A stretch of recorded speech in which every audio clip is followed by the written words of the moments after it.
নমস্কার বন্ধুরা, আমরা এবার সব ঘুরে লাস্টে যাচ্ছিলাম রক গার্ডেনের দিকে।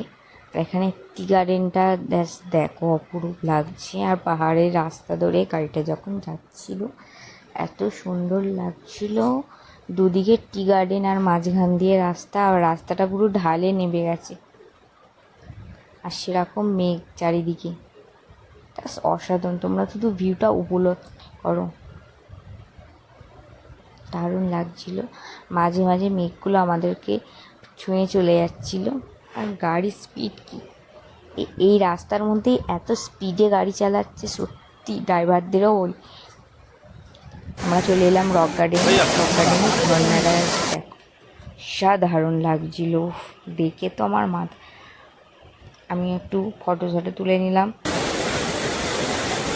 আমরা সেকেন্ড ধাপে আরও ওপরে উঠেছিলাম, সেখান থেকে ওপর থেকে ঝর্ণাটা দেখা যাচ্ছে, দারুণ লাগছিল।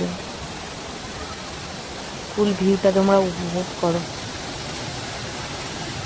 ঝর্ণাটা দেখলেই মানুষ মন শান্তি হয়ে যাবে। এটা ওপরের ভিউ, একদম ওপরে। নেক্সট আমরা সেকেন্ড ধাপে ছিলাম, এখান থেকেও ঝর্ণাটা খুব ভালো লাগছিল। তো লাস্টে আমরা বাড়ি আসার সময় লাস্ট ভিউ পাহাড়ের দেখে নিলাম। এটা ছিল কার্শিয়াংয়ের পরে। আমাদের গাড়িটা একটু রেস্ট করছিল। এটা আমাদের রক গার্ডেনের